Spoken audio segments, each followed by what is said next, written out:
Thank you for tuning in. Today I'm going to do a session breakdown of my Cyberpunk Lovestory entry for Ryan Leach's composer competition this January. I was very lucky to be announced in the top 12. They're announcing the top 3 next week, but I wanted to show you how I made Fates Intertwined. For anybody who noticed, this is slightly below any regular key. It's very close to F sharp, but it is 2.5% detuned. So I'm going to play what it sounds like, and I'm going to turn it off, and you're going to notice a difference.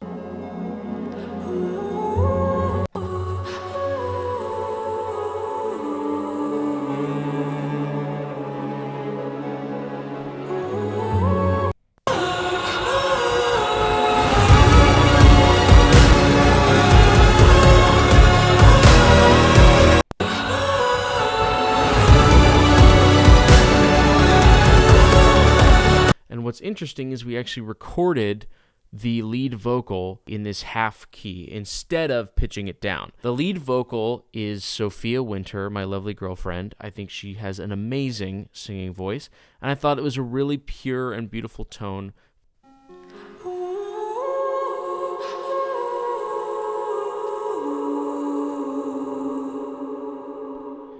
Very overtuned for the cyberpunk feel. Normally don't do 13 seconds of reverb on anything, but I really thought it fit the dreamy vibe. There are 4 pad sounds. This here is doing a lot of chorus heavy lifting. It's very thick, very covering lots of space. If I took off this channel EQ, it would take up even more space. I like it covering the mids and lows. This is a Pigments patch called Ambient by Timbrel. I've edited it a little bit to be different in the cutoff in a few other places, and it has a very hollow, open sound. This one, also Pigments. I liked the way that the higher end started to feel glittery and fractured. This last one is a DX7 sound that's being used, a tremolator, to have this sort of wavy feel, which is more felt than heard together, creating a sort of texture. And each, you start to notice when they disappear.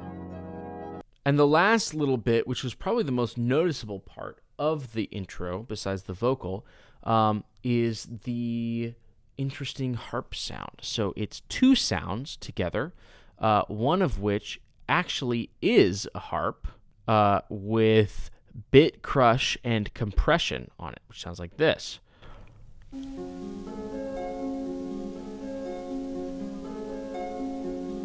And it's doubled with this more video gamey sound, also with bit crush from Analog Lab. Together sound like this.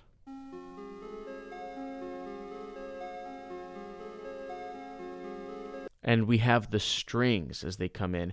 They very, very slowly fade in. Getting the viola heard first, and then slowly the violin pattern I decided to have fade in underneath.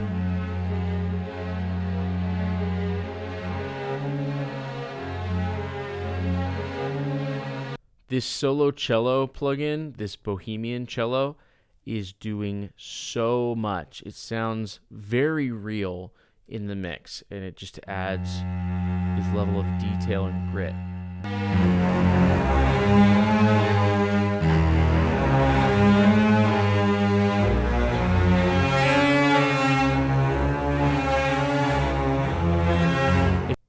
If you want to make something sound that big, go for that many octaves, and you're on your way. I also started doubling that part with this Juno or Jupiter sound that's very brassy and cuts through the mix and starts to add this sort of,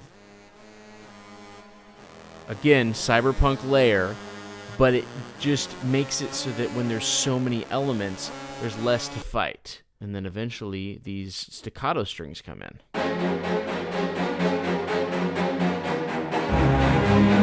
Mixed with those, the brass comes in here, sounds like this. Those horns sort of doubling that cello part for that.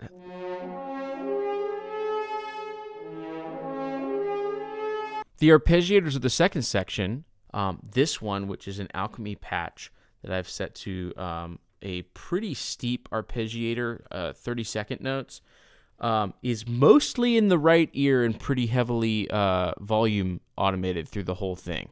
Soloed sound like this.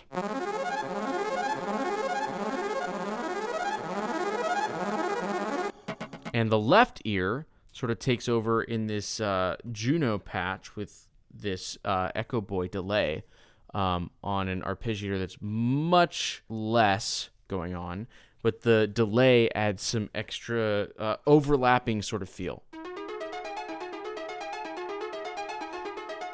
There's another rhythmic synth going on, sort of an arpeggiator, EFX Fragments,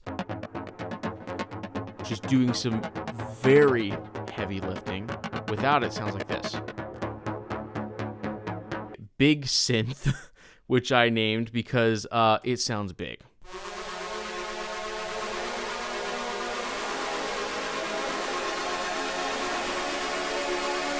This Filter Freak distorted 16ths is one of my favorite sounds ever. Without it, and we have this sort of cinematic, really another heavy lifting pad for just tone in general. Last but certainly not least for this section are the basses, which are both Analog Lab presets set to arpeggiators. This one has a lot of bite, and this one has a lot of flub, which I love both. Together, they cover all of the necessary parts that I was looking for. For the last section, I introduced a lot of BGVs sung by me. I actually sung a lot of them in different keys using Varispeed. I think a lot of it worked. Some of it does not sound very good soloed. I feel like it works in the mix, but it does sound very washy, very unblended when you solo it. But there are 3 octaves of me singing, and it just sounds big.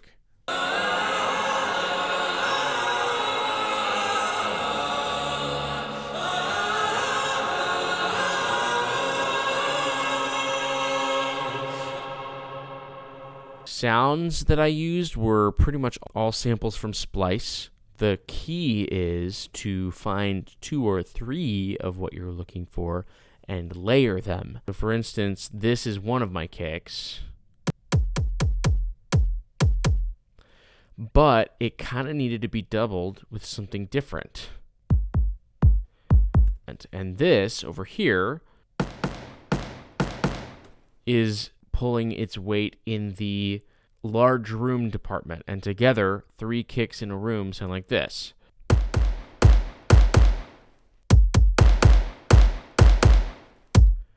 Which works for me. This very washy snare. I'm layering my drums with these toms, which are pretty cool. I did not do a great job of lining these up in playable order. Again, soloed, they sound kind of fake.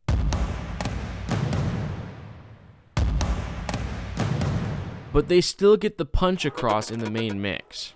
We also have these Tycho drums from Soundpaint, way distorted.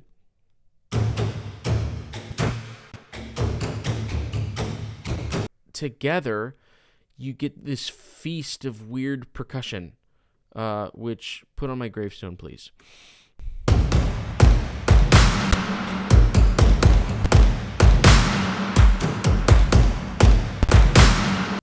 On the last chorus, I do add this high-end arpeggiator. Instead of using a hi-hat, I thought it'd be fun to use a hi-hat-like arpeggiator. And we have these legato and tremolo strings that really just start to kick butt at the end, which are in 4 octaves doubled. And I did it with such passion that there are a lot of wrong notes, but you can't hear them in the mix, so I win.